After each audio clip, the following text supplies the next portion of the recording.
إن الحمد لله الذي هدانا لخير الأديان وما كنا لنهتدي لولا أن هدانا الله أكمل لنا ديننا وأتم علينا نعمه ظاهرة وباطنة ورضي لنا الإسلام دينا ألف بين قلوب أهل الإيمان فأصبحوا بنعمته إخوانا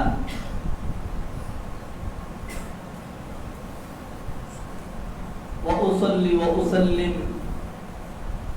على سيد المرسلين سيد الأولين والآخرين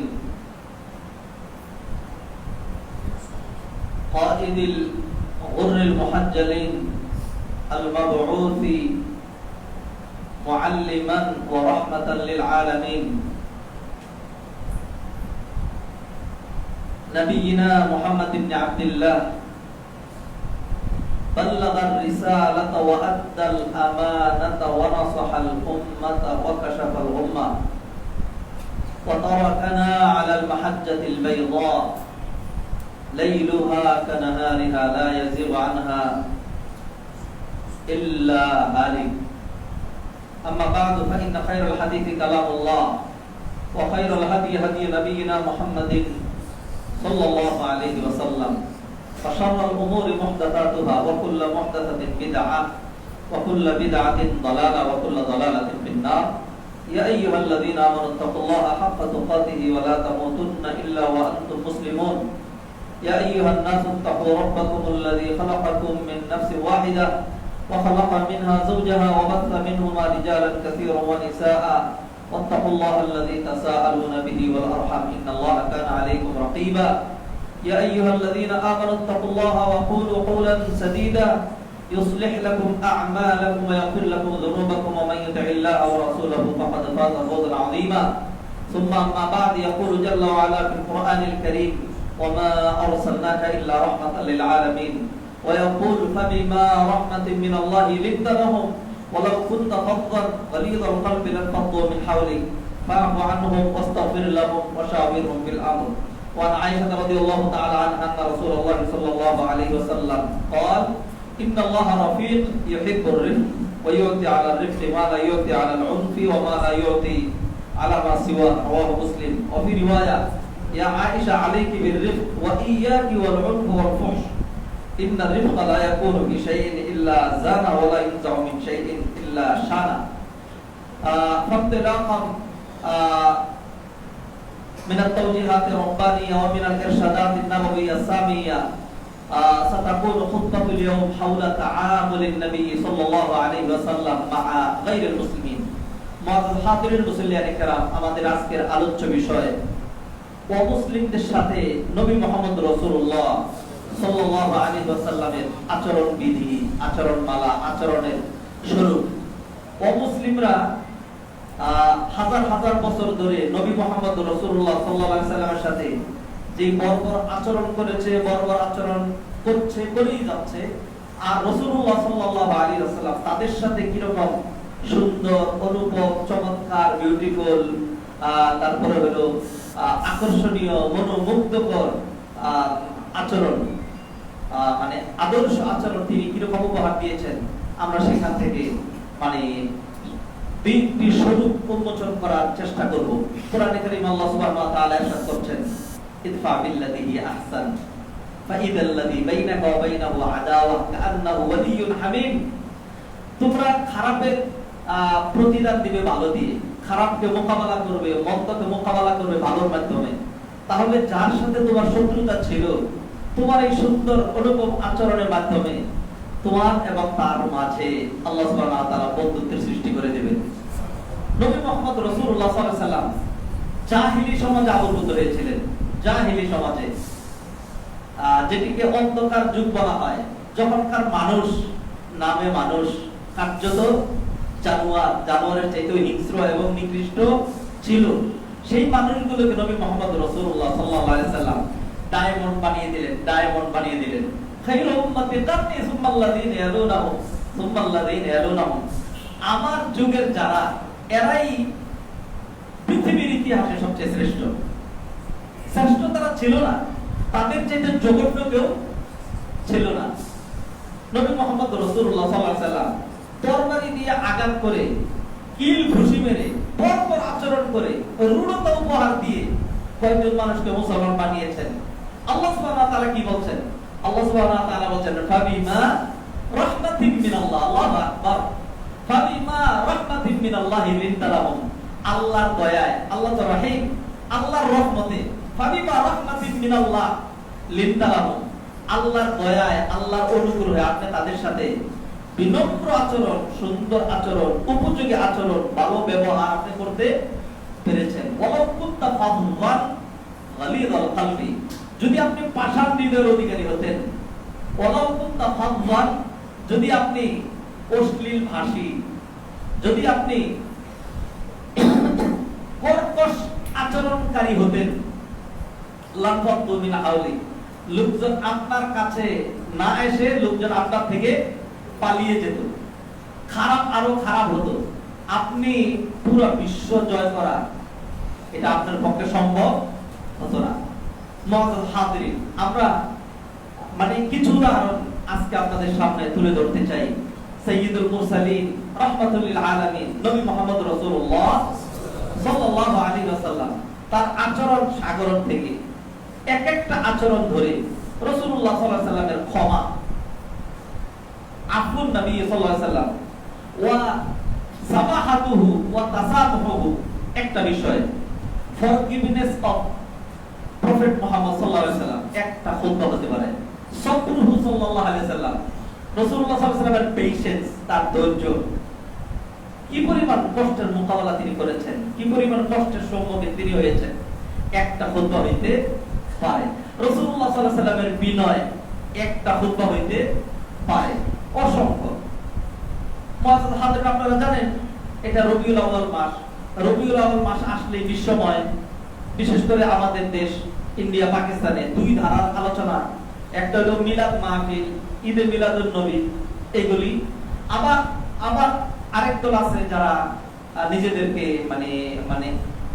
সত্যিকার আহলুস সুন্নাহ ওয়াল জামাআহ মনে করে, তারা সেখানে বলে যে না, রাসূলের মিলাদ করা যাবে না, ঈদে মিলাদুন নবী উদযাপন করা যাবে না, ইশকে রাসূল নাই। তাহলে আমরা কি করব? মানুষ ওইটা করে, তাহলে আমরা সিরাত করি, সিরাত নিয়ে আলোচনা করে। আমরা এর কোনোটাতেই নেই। আমরা যেটি বিশ্বাস করি, যেটি কার্যত আমরা পালন করি, সেটা হলো নবী মুহাম্মদ রাসূলুল্লাহ সাল্লাল্লাহু আলাইহি ওয়াসাল্লামের সিরাত, তার আদর্শ, তার দিক নির্দেশনা, তার গাইডলাইন, তার অনুসরণ, তার পথে চলা। এটা আমাদের জন্য 12 মাস, সকাল সন্ধ্যা, দিবা নিশি, সুখ দুঃখ, চিন্তা চেতনা, আচার আচরণ, কায় কারবার, ব্যবসা বাণিজ্য, চলনে বলনে, উঠতে বসতে, সকল ক্ষেত্রে আমরা যেই জিনিস চিন্তা করি সেটা হলো আমার প্রিয় নবী মুহাম্মদ রাসূলুল্লাহ সাল্লাল্লাহু আলাইহি ওয়াসাল্লাম কিভাবে কি করেছেন। মুআজ্জাজ হাজির, যখন খাই, যখন আমরা খেতে বসি, তখন আমাদের মনে পড়ে নবী মুহাম্মদ রাসূলুল্লাহ সাল্লাল্লাহু আলাইহি ওয়াসাল্লাম আমাদেরকে খাওয়ার আদর্শ শিখিয়েছেন। আমরা যখন বাথরুমে যাব, টয়লেটে যখন যাব, তখন মনে হয় নবীজির কোনো আদর্শ নাই। ঘুম থেকে আমরা যখন উঠি, তখন আমরা সেখানে ওঠার সাথে সাথে রাসূলুল্লাহ সাল্লাল্লাহু আলাইহি ওয়াসাল্লাম আমাদেরকে শিখিয়েছেন, আমরা সেই কাজগুলো করি। রাসূলুল্লাহ সাল্লাল্লাহু আলাইহি ওয়াসাল্লাম এক হাদিসে বলছেন, বনি আদম যখন ঘুমায়, তখন তার মাথার, তার শিয়রের ধারে শয়তান 3টা গিড়ো দেয়, 3টা বাত দেয়, আর বলে একবারে জন্মের মতো ঘুমাইতে থাক। কিসের আযান, কিসের নামাজ, কিসের উঠা, তোর জীবন ঘুমাইয়ে শেষ হয়ে যাবে, যাতে কবরে আর 1 সেকেন্ড ঘুমাইতে না পারো, দুনিয়াতে মরার মতো ঘুমাইয়া নেই। 3টা গিরো দিয়া ও জাফুক করতে থাকে যাতে আরামে ঘুমাইতে থাকে। এই জন্য দেখবেন সারা রাত্র ঘুম না লাগলেও ফজরের আযান যখন হয়, তখন কি যে ঘুম লাগে, আমরা ওই ঘুমের বলি মরার ঘুম, মরার ঘুম লাগে ওই মুহূর্তে, আর উঠতে ইচ্ছা করে না। 3টা গিরো দেয়। রাসূলুল্লাহ সাল্লাল্লাহু আলাইহি ওয়াসাল্লাম আমাদেরকে শিখাইলেন, লম্বা আলোচনা চাচ্ছি না। রাসূলুল্লাহ সাল্লাল্লাহু আলাইহি ওয়াসাল্লাম শিখাইলেন, তুমি ঘুম থেকে উঠে তুমি যদি চাঙ্গা হতে চাও, তুমি যদি ফুরফুরা মনের অধিকারী হতে চাও, তুমি যদি সুপ্রসন্ন হৃদয়ের অধিকারী হতে চাও, তোমার শরীরটা ভালো লাগুক, মেজাজটা ভালো লাগুক, কাজে উদ্যম ফিরে আসুক, শরীরটাকে নাশিত মনে হোক, তুমি কাজে আগ্রহ পাও, দুনিয়ার কাজ, আখিরাতের কাজ, কল্যাণের কাজ, উন্নয়নের কাজ, সকল কাজ যদি এটি চাও তাহলে তোমাকে আমি নবী মুহাম্মদ রাসূলুল্লাহ সাল্লাল্লাহু আলাইহি ওয়াসাল্লাম তিনটি শিক্ষা দিলাম ঘুম থেকে ওঠার পরে। নাম্বার 1 ঘুম থেকে উঠে কেউ যদি এই দোয়া পড়ে, আলহামদুলিল্লাহিল্লাযী আহইয়ানা বা'দামা আমাতানা ওয়া ইলাইহিন নুশুর। ওই আল্লাহ ভূয়সী প্রশংসা করছি যিনি আমাকে জীবন ফিরিয়ে দিলেন, বা'দামা আমাতানা মৃত্যু দিয়ে দিয়েছিলেন, মরার পর। ঘুমটা তো মৃত্যু, বহু মানুষ ঘুমাইছে, তো সে ঘুমিয়েছিল কয়েক ঘন্টার জন্য, আল্লাহ ঘুম দিয়ে দিয়েছেন লক্ষ লক্ষ বছরের জন্য, আর উঠা হয় নাই। এরকম উদাহরণ কেউ যদি না জেনে থাকেন তাহলে দুনিয়াতে আপনি বসবাস করেন না। আমার আত্মীয় স্বজনের মধ্যে এরকম রয়েছে, তারা ঘুমিয়েছে, সকালে উঠবে আর উঠে নাই। পরিচিত জনের মধ্যে অনেকের দুনিয়ার খবর রাখতে হয়। মুমিনরা তো গাফিল হইলে চলে না। গাফিল হওয়া, উদাসীন হওয়া, বেখবর। গাফিলের অন্য বাংলা হলো বেখবর। এটা হলো কাফের, মুনাফিক, জাহান্নামী, নরকের অধিবাসী যারা হবে, এটা তাদের গুণাগুণ। মুমিনের গুণাগুণ কি? বিচক্ষণ, সচেতন, সজাগ, খবর রাখে, নাক কান খোলা, ডাইন বাম চিনে, বোকামি করে না, গাধা হয় না, এরকম হয় না, খবর রাখে। তো দুনিয়ার খবর রাখতে হয়। বহু মানুষ এরকম ঘুমায় আর ওঠে না। এই জন্য দোয়া করতে হয়, আলহামদুলিল্লাহিল্লাযী আহইয়ানা বা'দামা আমাতানা ওয়া ইলাইহিন নুশুর। ওই আল্লাহর ভূয়সী প্রশংসা করছি যিনি আমাকে জীবন ফিরিয়ে দিলেন মৃত্যু দেওয়ার পর। কোরআনে কারীমে আল্লাহ সুবহানাহু ওয়া তাআলা বলছেন, আউযু বিল্লাহি মিনাশ শাইতানির রাজীম। আল্লাহু ইয়াতাওয়াফাল আনফুসা হিনা মাউতিহা ওয়াল্লাতী লাম তামুত ফী মানামিহা ফায়ুমসিকুল্লাতী ক্বাদা আলাইহাল মাউত ওয়া ইউরসিলুল উখরা ইলা আজালিম মুসাম্মা। লম্বা একটা আয়াত করেছি, সবটা অনুবাদ করব না। আব্দুল্লাহ ইবনে আব্বাস রাদিয়াল্লাহু তাআলা এর ব্যাখ্যা বলেছেন, আমরা যখন ঘুমাই আমাদের রূহগুলো বেরিয়ে চলে যায়, যাওয়ার পর ওই যে আমাদের পূর্বপুরুষ যারা চিরদিনের জন্য চলে গিয়েছে, ওই রূহগুলোর সাথে তাদের দেখা সাক্ষাৎ হয়। স্বপ্নে আমরা অনেক সময় দেখি না, মৃত আত্মীয় স্বজনের সাথে, তাদের সাথে। এরপরে যখন তার সময় হয়, তখন আল্লাহ কি করেন? ফায়ুমসিকুল্লাতী ক্বাদা আলাইহাল মাউত। আল্লাহ যেগুলোকে মৃত্যু দিয়েছেন, যাদের জন্য মৃত্যু বরাদ্দ করেছেন, ওই রূহগুলোকে খাপ করে ধরে ফেলেন, না আর যেতে পারবে না, ইউমসিক ধরে ফেলেন। ওয়া ইউরসিলুল উখরা ইলা আজালিন মুসাম্মা। আর যেগুলোর জন্য মৃত্যু বরাদ্দ করেন নাই, সেইগুলোকে ছেড়ে দেন, যা আবার তুই শরীরের ভিতরে ঢুক, ইলা আজালিন মুসাম্মা, নির্দিষ্ট সময় পর্যন্ত। যাই হোক, এই দোয়াটা বললে একটা গিড়ু খুলে যায়, শরীরটা 3 ভাগের 1 ভাগ সতেজ হয়। এরপরে নবীজি বললেন, ওযু করো, ওযু করলে শরীরটা আরো ছেড়ে দিবে।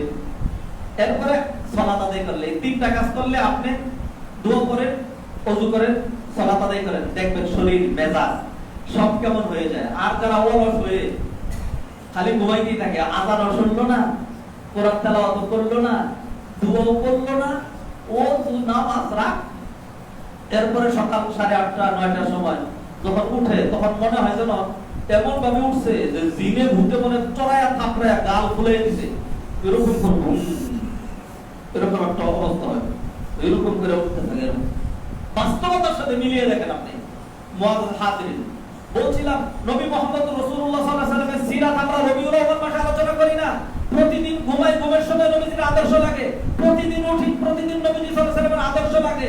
খাওয়ার সময়, টয়লেটে যাওয়ার সময়, ব্যবসা বাণিজ্যের সময়, বড়র সাথে আচরণ, ছোটর সাথে আচরণ, দিন দুনিয়ার যাবতীয় everything we can never imagine any problem of our life that our prophet Muhammad sallallahu alaihi wasallam has not given proper solution. জীবনের এমন কোন সমস্যা আপনি খুঁজে পাবেন না, জীবনের এমন কোন দিক আপনি বের করতে পারবেন না যেখানে নবী মুহাম্মদ রাসূলুল্লাহ সাল্লাল্লাহু আলাইহি ওয়াসাল্লাম উত্তম আদর্শ আমাদেরকে উপহার দেন নাই। এই জন্যই তো মাওলা রাব্বুল আলামিন কোরআনে কারীমে ইরশাদ করেছেন, আউযু বিল্লাহি মিনাশ শাইতানির রাজীম, লাকাদ কানা লাকুম ফি রাসূলিল্লাহি উসওয়াতুন হাসানাহ।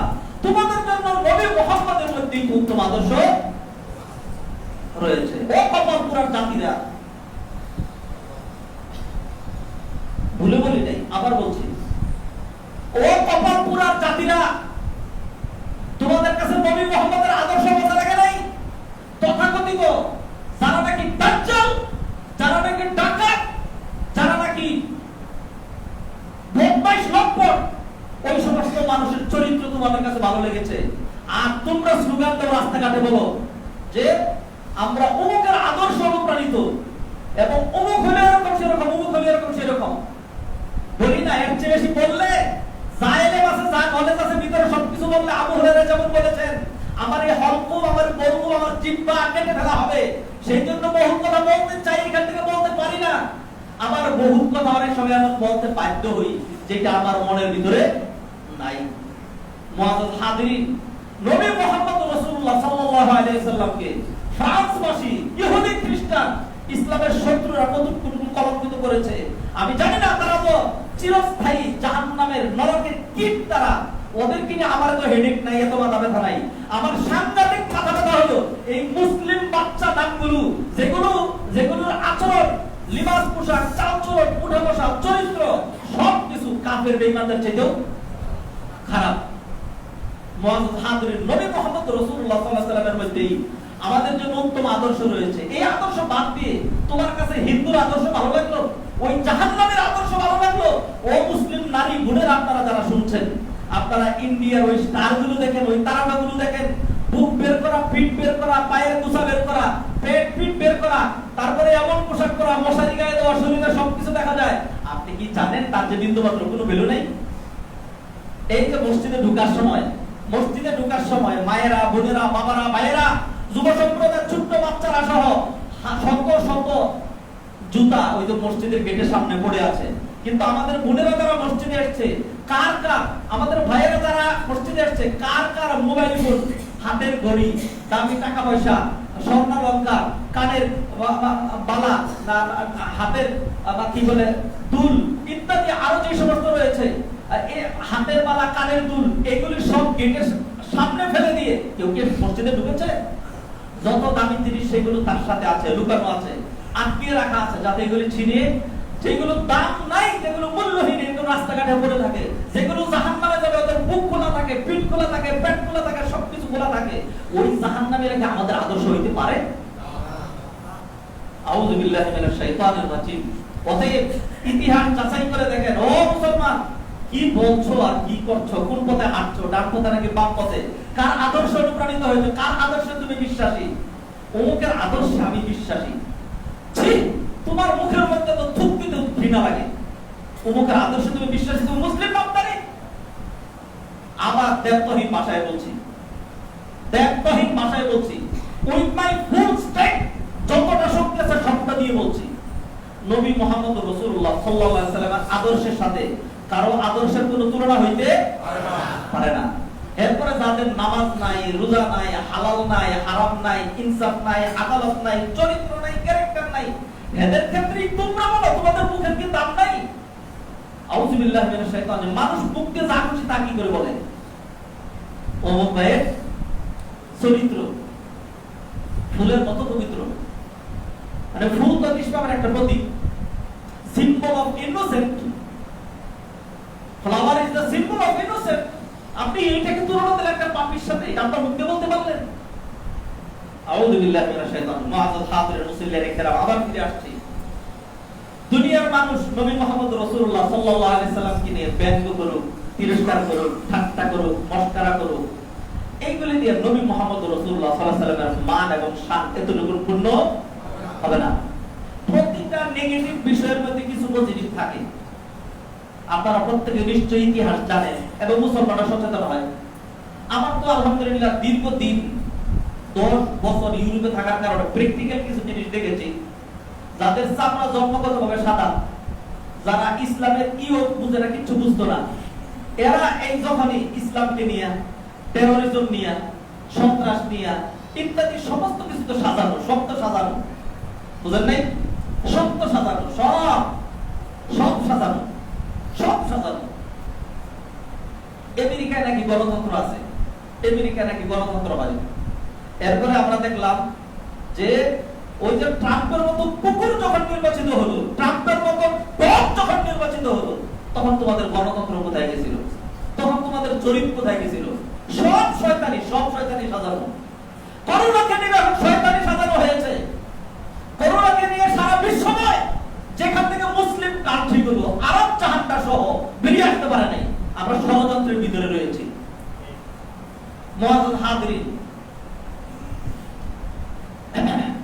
গতকাল রাত্র 12টার চিত্র বলছি, ঢাকা বিমানবন্দর রেল স্টেশনে হাজার হাজার মানুষ এত রাত্রে ট্রেন ধরার জন্য প্রয়োজনে যেতে হয়।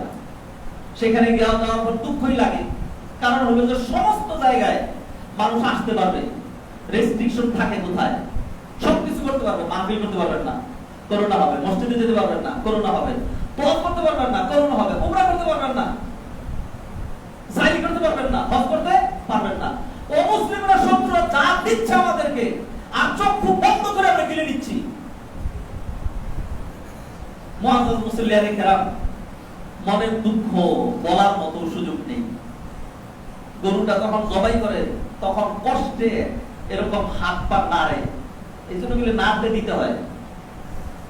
যদি গা চুলকাইতে না পারলেও দেখবেন মানুষ এরকম সেরকম করে, তাই তো একটা মনের যে একটা কষ্ট, এটা একটু লাঘব হয়।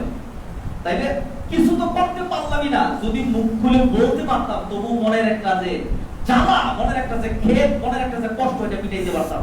বলার সুযোগ নাই, কোথাও বলার সুযোগ নেই। হাতের ফিরে আসি, ইউরোপে দেখেছি, সেইখানে যখনই ইসলামকে নিয়ে ব্যঙ্গ করা হয়েছে, রাসূলুল্লাহ সাল্লাল্লাহু আলাইহি সাল্লামকে নিয়ে কটাক্ষ করা হয়েছে, মুসলমানদের বিরুদ্ধে ষড়যন্ত্র করা হয়েছে, তখন ওই জাতিগুলো এরা তো একদম কুরআন আল্লাহ যেমন বলে দিয়েছেন, বললেন পথভ্রষ্ট, দিন ধর্মের দৌ জানে না, কিছুই জানে না, তাদের ধর্ম না আমাদের ধর্ম জানারই প্রশ্ন আসে না।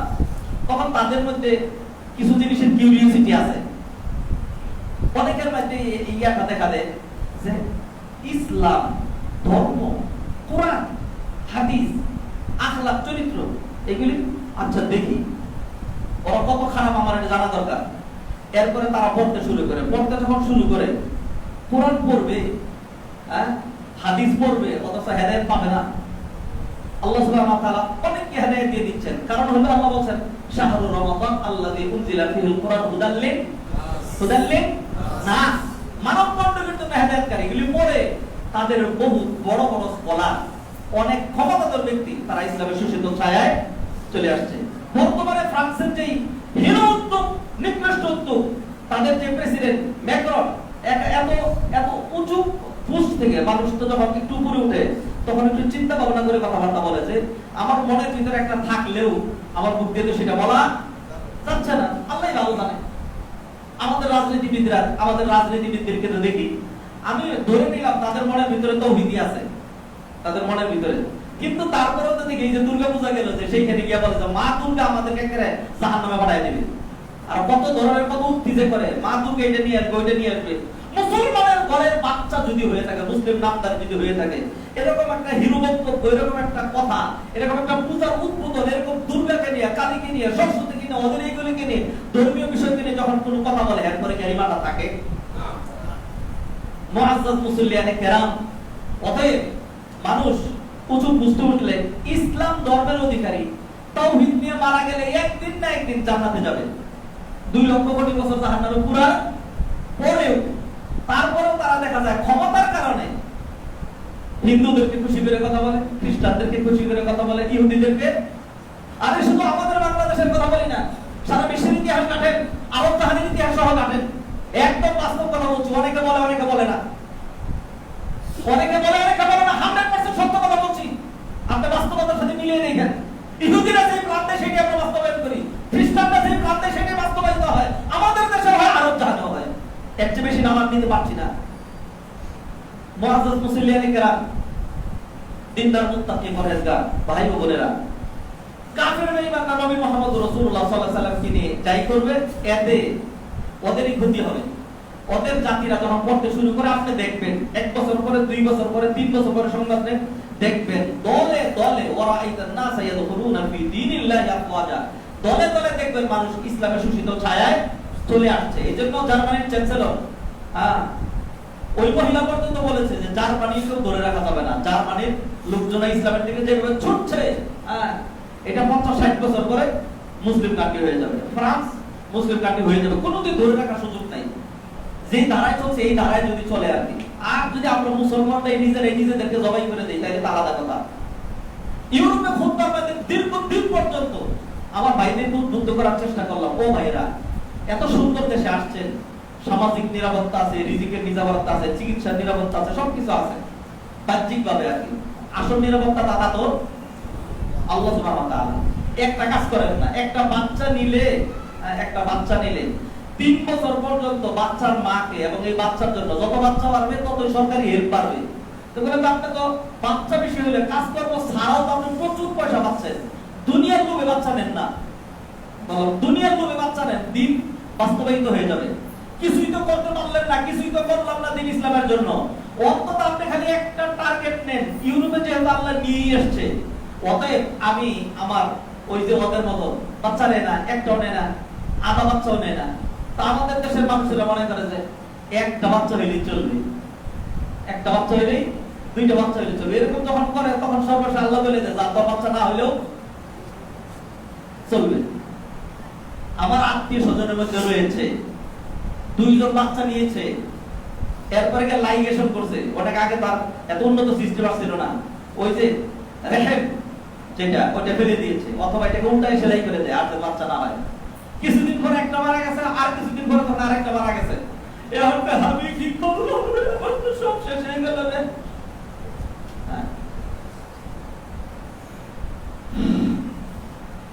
মুসল্লিয়ানে কেরাম, দিনদার মুত্তাকি পরহেজগার ভাই বোনেরা, কথা যদি যৌক্তিক হয়, অথেন্টিক হয়, কোরআন হাদিসের সাথে যদি সাংঘর্ষিক না হয় নিয়েন। আর যদি কোরআন হাদিসের সাথে সাংঘর্ষিক হয়, যৌক্তিক যতটাই হোক পুরোটাই প্রত্যাখ্যাত। কোরআন হাদিসের সাথে যদি মিল পড়ে, এরপর যদি যুক্তিতেও সাপোর্ট করে, তাইলে আর নিজের পাণ্ডিত্য এত দেখায়েন না। খতিব সাহেবের খুতবাগুলো নেওয়ার চেষ্টা করেন। দীর্ঘদিন খুতবা দিলাম, আজকে এই মারাত থেকে, এই রূপ থেকে, আজকে এই ব্যাধি থেকে হাজি, গাজী, আলেম, হুজুর, মাদানী সহ মানুষেরা আজকে মুক্তি পাচ্ছে না। সেটা কি কোন রূপে ধরলো? যে বাচ্চা না হইলেই ভালো, আর যদি হয় তাহলে সর্বোচ্চ একটা, 2টা হয়ে গেছে। আগেকার দিনে মানুষ বলতো তোমরা কয় ভাই, বলতো আমরা 6 ভাই 6 বোন 12 জন। এখন যদি 2 জনের বেশি থাকে, যদি জিজ্ঞাসা করে 4 ভাই বোন যদি হয়, তোমরা কয় ভাই বোন, তখন লজ্জা আমরা তো 6 ভাই বোন। কি লজ্জার বিষয়! আরে তুই তো কাপুরুষ, আর তোর বাবা তো কাপুরুষ, তোর মা তো হিরোদের অধিকারী। যারা অহংকার করে বলে আমার আল্লাহর মাল একটাই বাচ্চা, একটাই বাচ্চা। আউযুবিল্লাহ। ফিরে আসি মুআজ্জাজ হাদিরি, ইউরোপে দীর্ঘদিন খুতবা দিয়েছিলেন এটার উপরে, বাচ্চা নেন, বাচ্চা নেন, বাচ্চা বাড়ান, বাচ্চা বাড়ান, বৈষয়িক সুবিধা পাবে। আর এর জন্য প্রতিটা বাচ্চার জন্য আপনি জিহাদের সওয়াব পাবেন। এই জন্য যে এই ইউরোপের মাটিটা এইটা যেন ইসলামের ঘাঁটি হয়, সেই টার্গেটে মুসলিম পপুলেশন সংখ্যা বাড়ানোর জন্য আমি বাচ্চা নিচ্ছি। এই খুতবা দেওয়ার পরে দীর্ঘদিন পরে, অনেকদিন পরে গিয়া মুসল্লিদের সমালোচনা আর কুলে উঠতে পারলাম না, সহ্য করতে পারলাম না। তারা গিয়ে যে হুজুরের আর কোনো খুতবা নাই, আর কোনো খুতবা নেই, খালি এটা আকাঙ্ক্ষা নিতে হবে, হ্যাঁ খালি এইটাই করে, আরো তো কত কিছু আছে। তা আমাদের সমাজের মানুষ কত কিছু কি চাই, যে সুবহানাল্লাহ দিয়ে জান্নাতে পাঠিয়ে দিবেন, হ্যাঁ শুধু সৎ কাজের আদেশ। আমরা এরকম করি, আমরা এরকম করি, এখানে এরকম মিষ্টি কথা বইলা যা সুজা হোক, সুদাম দেহি হয়ে দাঁড়ান, ফাঁক বন্ধ করেন। নবীজি সাল্লাল্লাহু আলাইহি ওয়াসাল্লাম খুতবা যেমন দিতেন, ইসতাদ্দা গাদাবুহু আলা সাউতুহু ওয়া আহমাররা ওয়াজহুহু, চেহারা লাল হয়ে যেত, জোরে জোরে কথা বলতেন, হ্যাঁ তারপরে হলো ওয়াস্তাদ্দা গাদাবুহু, ক্রোধান্বিত হয়ে যেতেন। আজকে যদি আমরা ওইভাবে খুতবা দেই, এক খুতবা দেওয়ার পরে দ্বিতীয় খুতবা দেওয়ার সাধ্য আছে? আপনাদের মসজিদের কথা বলছি না, বহু জায়গায় মসজিদে বাইতুল মুকাররমার খতিব খুতবার মধ্যে একটা খুতবা দিয়ে দেব, এরপরে বাপ দাদা 14 খ্রিস্ট জীবনে আর খুতবা দিতে পারে কিনা? জীবনেও পারবে না। আমাদের দরকার কি? আমি হারাম খাবো, দাদা তোমার কিচ্ছু আসা যায় না। আমি দুনিয়া জাহান্নামে পাঠিয়ে দেবো, তুমি কিচ্ছু বলতে পারবে না। আমি তোমার মসজিদের জন্য 2 লাখ টাকা দিব, আমি মাদ্রাসার মুতাল্লি হবো, তোমার হারাম দিয়া তুমি পেশাব দিয়ে ওযু করে আসো তাহাজ্জুদ করার জন্য, কুকুর কোথাকার। মুআজ্জাজ মুসল্লিয়ানে কেরাম কথাগুলো আমার কাছ থেকে নেন, গ্রহণ করেন। ফ্রান্স এবং অন্যান্য যারা নবী মুহাম্মদ রাসূলুল্লাহ সাল্লাল্লাহু আলাইহি ওয়াসাল্লামকে ব্যাখ্যা করেছে, তারা দ্বীন ইসলামকে ঠেকাইতে পারবে না। তাদের জরিপ বহু আগে হয়ে গিয়েছে, যেইভাবে ধারা চলছে। এখন এই ধারা যদি অব্যাহত থাকে, এই ধারা যদি অব্যাহত থাকে, তাহলে ইনশাআল্লাহ আপনারা দেখবেন যে মানে জন্মগত যারা ফ্রান্সের অধিবাসী, ইউরোপিয়ান যারা, এরাই ইসলামের শোষিত ছায়াতলে চলে আসবে। প্রতিটা নেগেটিভের পিছনে থাকা। আমার এই জন্য ওইগুলি নিয়ে খুব কষ্ট লাগে না। আর কুকুর তো কেউ কেউ করবে, কুকুর তো ছাগলের মতো বেড়ে, গরুর মতো হাম্বা, মানুষের মতো কথাবার্তা বলতে পারবে না। কুকুর তো কেউ কেউ করবে। তারা যারা জাহান্নামের যারা কীট হবে, জাহান্নামের যারা জ্বালানি হবে, ওই ইহুদি খ্রিস্টান, ওই নাস্তিকরা, ওই বর্বররা, ওই দুনিয়াবাদীরা, ওই বস্তুবাদীরা, যাদেরকে আল্লাহ দুনিয়া জান্নাতের মতো সুন্দর বানিয়ে দিয়েছে, মুসলমানও ধোঁকা খায় না। হ্যাঁ, আপনারা কথা বলেন আপনাদের দেশের কি অবস্থা, আপনাদের কি অবস্থা, ওদের অবস্থা দেখছেন কত উন্নত, কত সুন্দর, নিরাপদ। কারণ আল্লাহ সুবহানাহু ওয়া তাআলা মুসলমানদের দুনিয়াতে সবকিছু দিবেন না, এটা আল্লাহর ওয়াদা। আল্লাহ সুবহানাহু ওয়া তাআলা মুসলমানদের জন্য আখিরাত রেখেছেন। আর দুনিয়া সিজনুল মুমিন, দুনিয়া হলো মুসলমানদের জন্য জেলখানা। জেলখানাকে এত সাজানো থাকে নাকি? ওয়া জান্নাতুল লিল কাফির, কাফেরদের জন্য জান্নাত। জান্নাত দুনিয়াতে করা নিয়ে নেয় আল্লাহ সুবহানাহু ওয়া তাআলা জন্য তাদেরকে দিয়েছেন। মুআজ্জাজ হাদির ফিরে আসি যেই কারণে আজকের এই খুতবা, সেটা হলো ওদের এইগুলি তো খারাপ আমি জানি। কুকুর যদি ঘেউ ঘেউ করে তখন আমার কাছে এটা খুব খারাপ লাগবে না। কুকুর আপনাকে দেখলে কাউ করবে, এটা করবে। কিন্তু যখন আপনাকে দেখলে একটা মানুষ কাউ করে ওঠে, তখন আমার মেজাজটা খারাপ হয়ে যায়। মানুষ তুই আমাকে দেখি ঘেউ ঘেউ উঠলি কেন? অতএব যদি বুঝেন, আমি এই কপালপুরাদেরকে নিয়ে কথা বলছি। খ্রিস্টানরা, ফ্রান্সের লোকেরা, ইউরোপিয়ানরা নবী মুহাম্মদ রাসূলুল্লাহ সাল্লাল্লাহু আলাইহি ওয়াসাল্লামকে যা বলেছে, এটার কষ্ট তো আমাদের আছে, সেটার প্রতিবাদ আমরা করছি। এর চেয়ে বড় হলো ওই জঘন্য জাহান্নামীগুলো যারা মুসলিম নামধারী হয়ে, যারা নবী মুহাম্মদ রাসূলুল্লাহ সাল্লাল্লাহু আলাইহি ওয়াসাল্লাম তাদের জন্য রহমত রূপে প্রেরিত হওয়ার পরে ওই নবীকে সাইয়্যিদুল মুরসালিন রাহমাতুল লিল আলামিন হিসেবে নিজেদের নবী হিসেবে পাওয়ার পরে নবীকে বাদ দিয়ে যারা বদমাইশ লম্পটের আদর্শকে নিজেদের জীবনে উত্তম আদর্শ বলে যারা গ্রহণ করেছে, তারা ওই যে কপালপুরা যারা মানে ইউরোপিয়ান, তাদের চেয়েও হায়রে কপাল মন্দ। চোখ থাকতে চোখ নাই সেটা একটা ছিল, আর চোখ থাকতেও অন্ধ। চোখ থাকতেও যদি অন্ধ হয় সেটা আরো খারাপ। হাদিরে ফিরে আসছে। অতএব মুসলিয়ানে কেরাম, দিনদার মুত্তাকি পরহেজগার ভাই বোনেরা, যে কোনো everything has a positive and a negative side.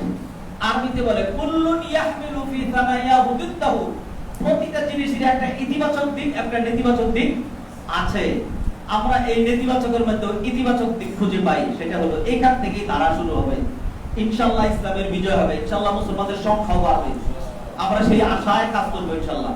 তারপরে কতটুকু হলো না হলো সবটা করে ফেলা, সারা বিশ্বকে মুসলিম কান্ট্রি বানিয়ে ফেলা, পুরো বাংলাদেশকে হেদায়েত করে ফেলা, পুরো বাংলাদেশকে সুজা করে ফেলার দায়িত্ব আমার আপনার না। আমার আপনার কাজ হলো চেষ্টা করে যাওয়া। মুআজ্জাজ হাদিরিন, সম্মানিত ভাই ও বোনেরা, আমরা নবী মুহাম্মদ রাসূলুল্লাহ সাল্লাল্লাহু আলাইহি ওয়াসাল্লামের সিরাত থেকে কিছু কথা বলার জন্য, তিনি মানুষের সাথে কি রকম আচরণ করতেন। আল্লাহ সুবহানাহু ওয়া তাআলা কোরআনে বলেন, মা আরসালনাকা ইল্লা রাহমাতাল লিল আলামিন, ও নবী আপনাকে আমি রাহমাতুল লিল আলামিন করে পাঠিয়েছি। পুরো জগতের জন্য তিনি রহমত। আমাদের জন্য রহমত ব্যাখ্যায় যাওয়ার মতো সময় আমার কাছে নেই। প্রতি জুমায় টাইম বাড়িয়ে ফেলি, পরে নিজের কাছে খারাপ লাগে। বৃদ্ধ মানুষ আছে, অনেক সমস্যাগ্রস্ত লোকজন আছে, কাজের লোকজন আছে, আর এত লম্বা করার তো দরকারও না। এই জন্য যাতে অন্তত বেশি টাইম না লাগে, এই জন্য ওই বাবাদ দিলাম। কাফেরদের জন্য তিনি রহমত, কাফেরদের জন্য তিনি রহমত। তায়েফবাসীরা পুরো ইচ্ছা ঘটনা বলছি না, প্রস্তর আঘাতে রক্তাক্ত করে দিল। জিবরাইল আসলেন পাহাড় পরিচালনাকারী ফেরেশতা নিয়ে, পরিচয় করে দিলেন। ওই ফেরেশতা সারাত দিয়ে বলল যে এই সমস্ত পাহাড়গুলো আমার নিয়ন্ত্রণে। মক্কার পাহাড়, তায়েফের পাহাড় যদি কেউ সচক্ষে না দেখে থাকেন, নেটের মধ্যে বের করে দেখেন পাহাড় কাকে বলে। তায়েফ নগরীর দুই সাইডে দুইটা বিশাল বড় বড় পাহাড় আছে। কত মাইল লম্বা আল্লাহই ভালো জানেন, আর কত কিলোমিটার উঁচু আল্লাহই ভালো জানেন। পাহাড় পরিচালনাকারী ফেরেশতা এসে নিবেদন করলো, রাসূলুল্লাহ আপনি বললে খালি যদি অনুমতি দেন, লাউত বেতা আলাইহিম আর আকশাবাইন, এই দুই পাহাড় দুই দিক থেকে তাদের উপর চাপাই দেব, একবারে ভেসে ফেলবো। তা আমরা হলে তো বলতাম যে ও গোল্ডেন চান্স, এই চান্স কি কেউ ছাড়ে? কারণ আমাদের স্লোগান, বিশেষ করে বাঙালি জাতির স্লোগান, ভালো হোক খারাপ হোক, ইসলামী হোক অন ইসলামী হোক, যেন হোক, স্লোগান মানে শুধু জালো জালো, আগুন জালো। আগুন জ্বাল দিবেন, আল্লাহ তো তাহলে আগুন নিবানোর জন্য পাঠাইছে, তুই আগুন জ্বালবি কেন? তারপরে হলো তাও কোথায় আগুন জ্বালবে? প্রধানমন্ত্রীর গদিতে আগুন জ্বালবে, আরে ওইখানে কেন? যদি পুরাইতে হয় তাহলে সিরা সালাতলা পুরা, ওই গতিতে পুরানোর জন্য না। হ্যাঁ ওখানে অ্যাকশন ডাইরেক্ট অ্যাকশন বলে সাতার মাথা কিছুই করতে পারো না জীবনে, দুনিয়ারও কিচ্ছু করতে পারো না, আখিরাতও কিচ্ছু করতে পারো না, আদর্শ করতে পারো না, শিক্ষা আগাইতে পারো না, দীক্ষা আগাইতে পারো না, কোনো কিছু আগাইতে পারো নাই। ধ্বংস তো ত্যাগ করতে পারে, পারলে কইলে দেখো না। মুআজ্জাজ হাজিরিন আসেন, শিখেন নবী মুহাম্মদ রাসূলুল্লাহ সাল্লাল্লাহু আলাইহি ওয়াসাল্লাম আদর্শ নেন। আপনি কার থেকে আদর্শ নিয়েছেন? কোন বক্তার আদর্শ ধরেছেন? জ্বালো আগুন জ্বালো, তারপর গলিতে আগুন জ্বালো। তারপরে হলো আরো কি অ্যাকশন, ডাইরেক্ট অ্যাকশন কোথায় শিখলেন? নবীজির অ্যাকশন দেখেন। ফেরেশতা বলল দুই দিক থেকে পার শেষ করে দিব। নবীজি সাল্লাল্লাহু আলাইহি ওয়াসাল্লাম দোয়া করলেন যে না, আল্লাহুম্মা ফির লিকাওমি আল্লাহুম্মা আহদিহিম ফাইন্নাহুম লা ইয়ালামুন। আল্লাহ তুমি তাদেরকে হেদায়েত করো, আল্লাহ তুমি তাদেরকে ক্ষমা করে দাও, তারা বুঝে নাই। এরা যদি আমারটাকে সাড়া নাও দেয়, এদের অদত্তর বংশধর আমারটাকে সাড়া দিবে। তাই গিয়ে দেখেন দেখি, আলহামদুলিল্লাহ আমি গিয়েছি। তাইফে যাওয়ার পরে, তাইফ তো মক্কা মদিনা না, তাইফ মক্কা থেকে 150 কিলোমিটার দূরে। সেখানে যাওয়ার পরে জানি না, এটা মনের একটা অভিজ্ঞতা হইতে পারে, এটাকে আমি ওহী বানাচ্ছি না। যাওয়ার পরে নবীজি সাল্লাল্লাহু আলাইহি ওয়াসাল্লাম যেখানে প্রতিফলিত হয়েছেন ওই বাড়িতে গেলাম, ওই জায়গাটায় গেলাম। গিয়ে দেখি ওয়েদার মক্কায় প্রচন্ড গরম, ওইখানে গিয়ে দেখি একদম ঢাকার ওয়েদার, উঁচু এলাকা, পাহাড়ি এলাকা, উপরের দিকে ঠান্ডা থাকে। এইখানে কোনো এসি টেসির কিছু দরকার নাই। ওইখানে যাওয়ার পরে মনের ভিতরে আমি আমার যে মানে স্যাটিসফ্যাকশন পেয়েছি, আল্লাহ ভালো জানেন, চোখের পানি কোনোটি ধরে রাখতে পারলাম না। নবী মুহাম্মদ রাসূল এই দিকে হেঁটেছেন, তিনি ছোট্ট ছিলেন। ফেরেশতারা এসে হয়তো এইখানে কোথায়, তার বয়স ছিল 2.5 থেকে 3 বছর, তাকে শোয়ে তার বক্ষ বিদীর্ণ করেছিল। মানবীয় দুর্বলতা বের করে সেখানে ইলম, নূর, হেদায়েত সবগুলো দিয়ে পরিপূর্ণ করে দিয়েছিল। এইখানেই কোথায় নবী মুহাম্মদের এলাকা, কি যে শান্তি। তাইফে মসজিদ আছে একটা, মসজিদ আব্দুল্লাহ ইবনে আব্বাস, বিশাল বড়। গিয়ে সেখানে সালাত আদায় করলাম, মানে আলাদা এক আত্মতৃপ্তি। নবীজি সাল্লাল্লাহু আলাইহি ওয়াসাল্লাম যদি রহমত না হইতেন, আর যদি তিনি খালি বলতেন যে অ্যাকশন, ডাইরেক্ট অ্যাকশন, ডাইরেক্ট অ্যাকশনের জন্য তো আল্লাহ পাঠিয়েছিলেন নবীজি। আজকে তাইফ কি হয়েছে? আপনি এখনো পর্যন্ত কি বলে যে লূত আলাইহিস সালামের কওমকে আল্লাহ যেখানে ধ্বংস করেছেন, ডেক্সি সেখানে গিয়ে দেখেন আজও পর্যন্ত সেটা অনুপযোগী। যেখানে আযাব গজব আসছে সেটা একদম চিরদিনের জন্য শেষ হয়ে গিয়েছে। কারণ আল্লাহ সুবহানাহু ওয়া তাআলা যখন ধরেন তখন হালকা ধরেন না। ইন্না বাতশা রাব্বিকা লাশাদীদ, তোমার রবের দরবার সাংঘাতিক কঠিন।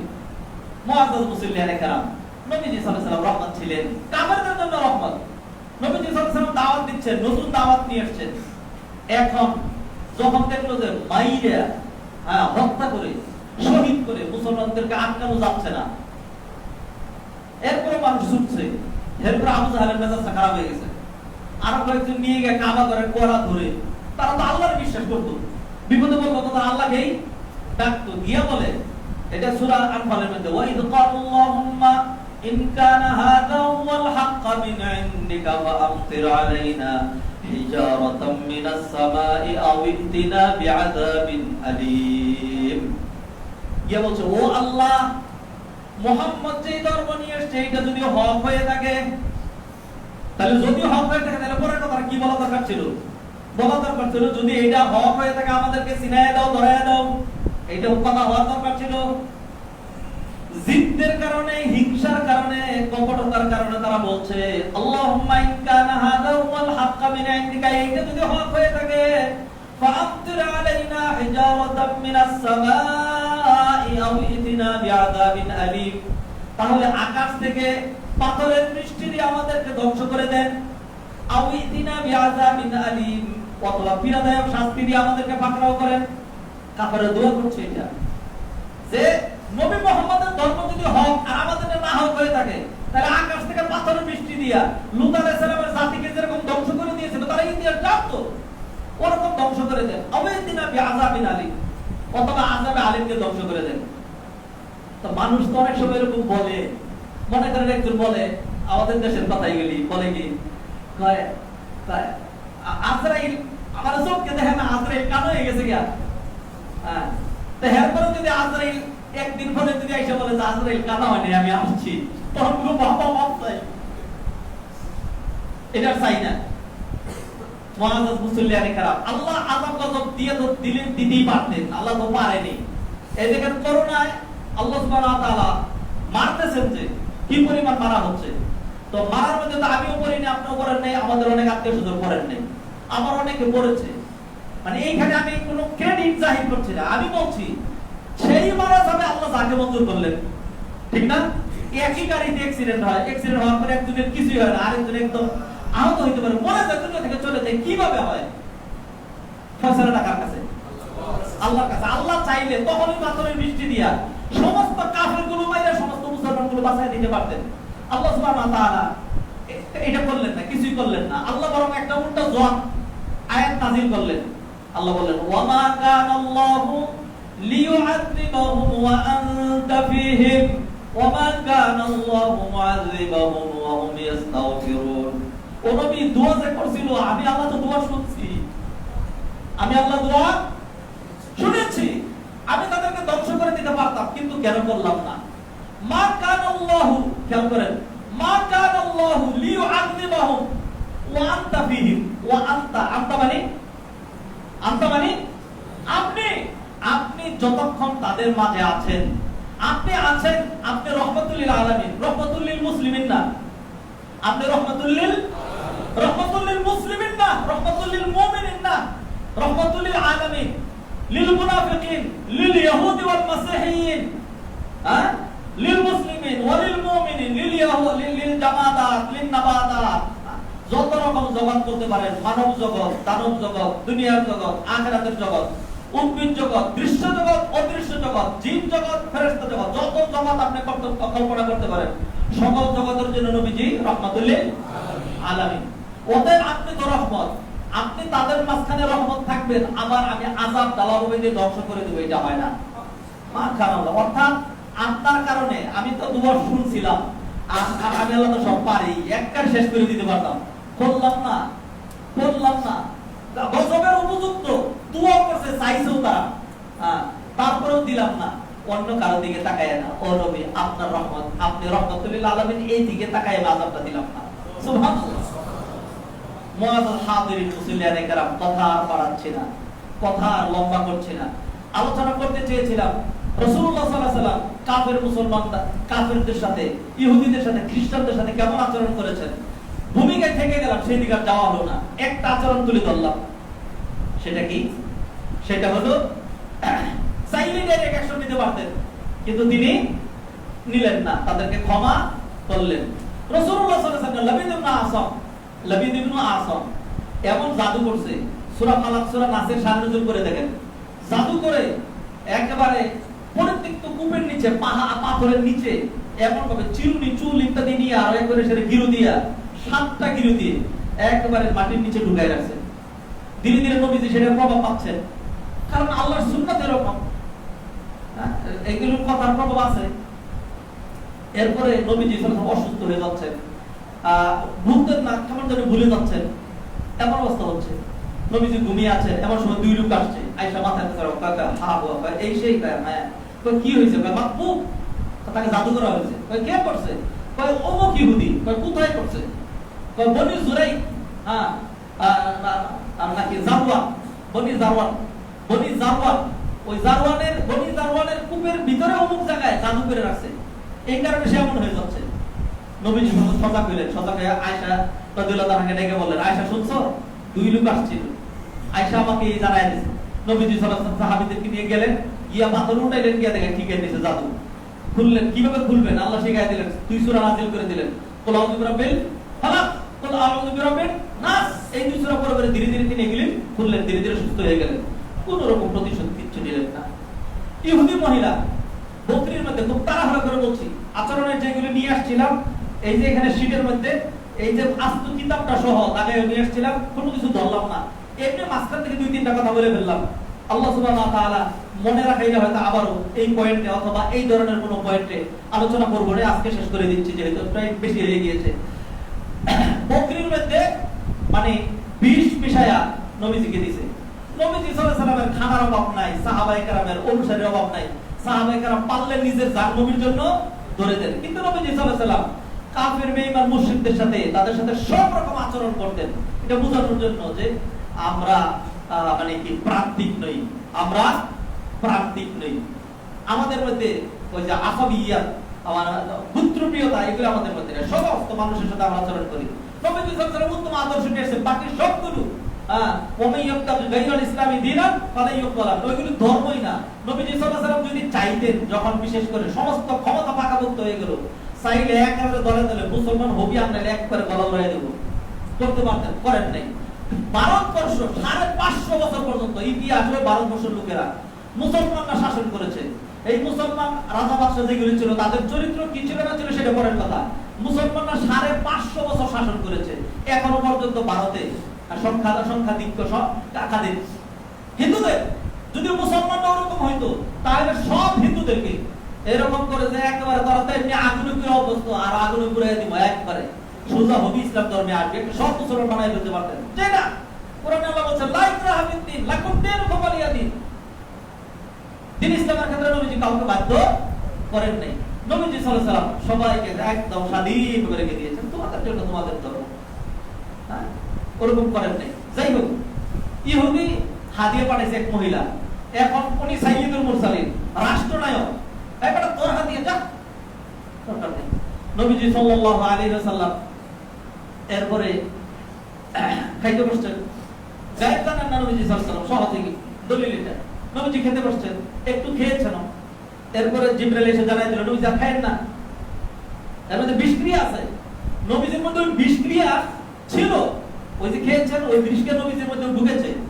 এরপরে মৃত্যুর সময় পর্যন্ত নবীজি বলছেন যে আমি এই মৃত্যুর মুহূর্তে ওই যে বিষ মিশানো বকরি আমাকে খাওয়ানো হয়েছিল সেটার কুপ্রভাব আমি এখনো খেয়াল করছি। নবীজি খাইলেন না, দেখে আনলেন যে আল্লাহর নামে শপথ করে বলো, হ্যাঁ আল্লাহর নামে শপথ করে বলো, যে হাদিসগুলো এখানে আছে, এই বকরি কি সাধারণ বকরি নাকি বিষ মিশাইছো? তখন তারা বললো যে না বিষ মিশাইছি। কেন বিষ মিশাইলা? তখন তারা কৌশলে জবাব দিল, বললো যে আমরা পরীক্ষা করতে চাইলাম যদি নাহক নবী হয়ে থাকে তাহলে এটা খেয়ে মরে যাবে কেন, আর যদি সত্য নবী হয়ে থাকে তাহলে কিছুই হবে না। নবী বললেন আল্লাহ তাআলা জানিয়ে দিয়েছেন এটা, এরপর খেলেন না। এখন যে মহিলা বিষ মিশাইয়া দিছে নবীজিকে হত্যার, মানে হত্যাই সেটা, বিষ খাওয়ালে তো কোনো আমি বিষ খেলে আমি মরে যাবো, আপনি খেলে মরে যাবেন, এরকম না যে যেহেতু ভালো মানুষ খাইছে মরবে না, ব্যাপার তো এরকম না। সামনে দর্শন করলে ও মুসলমান কিচ্ছু হবে না, অমুসলিম মরে যাবে, এরকম তো না। এখন প্রতিশোধ এদেরকে একেবারে একজনের কারণে এক পুত্র একটা হত্যা করে দিয়ে শেষ করার কথা। সাহাবায়ে কেরাম বললেন যে মহিলারা হত্যা করে ফেলুন, নবীজি বললেন না না কিছু করার দরকার নেই, প্রতিশোধ পর্যন্ত নিলেন না। রাসূলুল্লাহ সাল্লাল্লাহু আলাইহি ওয়াসাল্লাম এরকম আচরণের অসংখ্য দিক আছে, অসংখ্য দিক আছে, জানেন, জেনে দেখেন নবী মুহাম্মদ রাসূলুল্লাহ সাল্লাল্লাহু আলাইহি ওয়াসাল্লামের আচরণ কিরকম ছিল। সেই আচরণ নবীজি করেছেন, আমরা সেই আচরণ করব। নবীজি সাল্লাল্লাহু আলাইহি ওয়াসাল্লামের উত্তম আচরণের কারণ নেই। আর একটা ছোট্ট কথা বলে ফেলি,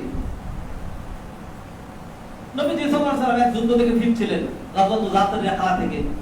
এরপরে একটা গাছ ছিল বেশি ছায়া, সাহাবায়ে কেরাম নবীজিকে এই গাছের নিচে বিছানা করে দিলেন যে আপনি এখানে আরাম করেন, আমরা একটু দূরে দূরে মরুভূমি এলাকা তো, যার যার তাবু কাটলেন। কিছুক্ষণ পরে সাহাবায়ে কেরাম দেখলেন যে এক লোকের সাথে নবীজি সাল্লাল্লাহু আলাইহি ওয়াসাল্লামের একটা কিছু হচ্ছে। সাহাবায়ে কেরাম দৌড়ে আসলেন, আইসা দেখেন এক ব্যক্তি নবীজি ঘুমাইছিলেন আর নবীজির তরবারিটা গাছের মধ্যে ঝুলানো ছিল। তো ও আইসা দেখলো যে সুযোগ তো যায়, এটাই তো সেই নবী, সুযোগ তো যায়, আইসা তরবারিটা নিয়ে এরকম তুলে ধরছে, একবারে গলার উপর মাইরা দিবে, ছিল দিনের জন্য শেষ। যখন মারতে যাবে তখন আল্লাহ সুবহানাহু ওয়া তাআলা বললেন ঘুমাচ্ছে, উঠেন দেখেন তো কি করতেছে। নবীজি চোখ খুললেন, তাকায় দেখে তরবারি তুলা, তো ঘুমন্ত ছিলেন, তরবারি মেরে দিবে, এমন সময় হঠাৎ যখন নবীজি এরকম তাকাইছেন, তাকানোর পরে ওই লোক হায় আল্লাহ সজাগ হয়ে গেছে দেখি। তখন সে বলে ইয়া মুহাম্মদ মান ইয়ামনাউকা মিন্নি, মুহাম্মদ তোমারে আমার হাত থেকে কে বাঁচাবে? নবীজি সাল্লাল্লাহু আলাইহি ওয়াসাল্লাম বেশি থাকলেন, কেন? আল্লাহ বাঁচাবেন আমাকে। আল্লাহ যখন এই কথা বলছে, আল্লাহ, আল্লাহ নামের ভিতরে মজা, আল্লাহ নামের ভিতরে শক্তি আছে নাকি নেই? আপনি ইতিহাস কেটে দেখেন। পরে মুবনু জিয়াদ, ওরা যখন ফ্রান্সে ওইখানে যখন ঢুকেছিলেন, আন্দালুসিয়ায়, স্পেনে যখন ঢুকলেন, নদীর নৌকা ওইটাকে তলায় দিলেন, আর কোনো পলায়নের উপায় নেই, হয়তো এর মধ্যে কচু কাটা হবো, আর নাহলে সাগরে ডুবে মারা যাবো, আল্লাহর উপর ভরসা করে জিহাদ করো। এরপরে তারা মাত্র 17 জন গিয়েছিলেন, রাজপ্রাসাদে ঢুকে যখন বললেন আল্লাহু আকবার, যখন এই ধ্বনি দিয়েছেন, লক্ষ লক্ষ হাজার হাজার ইহুদি খ্রিস্টান তারা এখানে দৌড় দিচ্ছে, সর্বনাশ, লক্ষ লক্ষ মুসলমান চলে আসছে আমাদের এখানে। আল্লাহ শব্দের সাংঘাতিক আছে। যখন বললো আল্লাহ, এটা বলার সাথে সাথেই ওর গায়ে প্রকম্পন চলে আসছে, তরবারি চালিয়ে দিচ্ছে। নবীজি তরবারিটা নিচে নিয়ে বের হয়ে পাতার মধ্যে উঠছে, তোরে আমার হাত থেকে কে বাঁচাবে?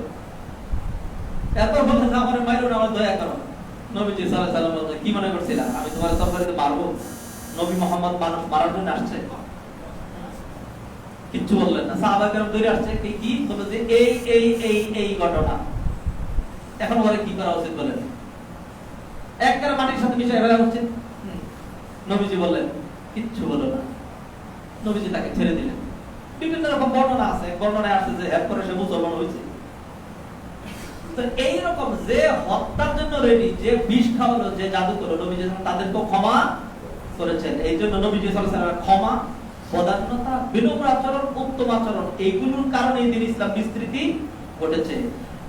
দল মত নির্বিশেষে ইহুদি খ্রিস্টান আর মক্কাবাসীদের সাথে মক্কা বিজয়ের সময় কিরকম আচরণ করেছিলেন বলার মতো আর সময় হলো না। মুআস্তাহাদের আসুন তো নিজের আচরণটা সুন্দর করি, আসুন তো ব্যবহারটা সুন্দর করি, আসুন তো প্রকৃত অর্থে মুসলমান হই। শুধুমাত্র নামাজ রোজার নাম ইসলাম না, আচার আচরণের নাম ইসলাম।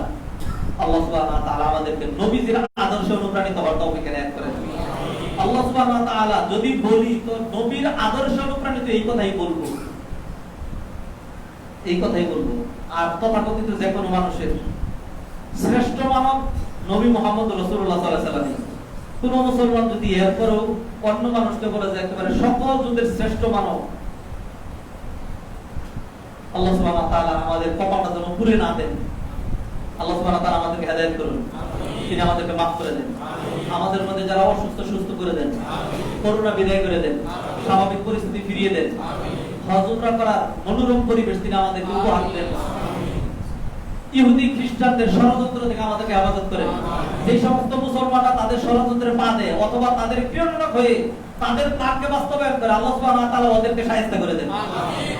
আকুলু কওলি হাযা ওয়াস্তাগফিরুল্লাহ লি ওয়া লাকুম ওয়া লিসাইরিল মুসলিমিন ফাস্তাগফিরুহু গফুরুর রাহিম।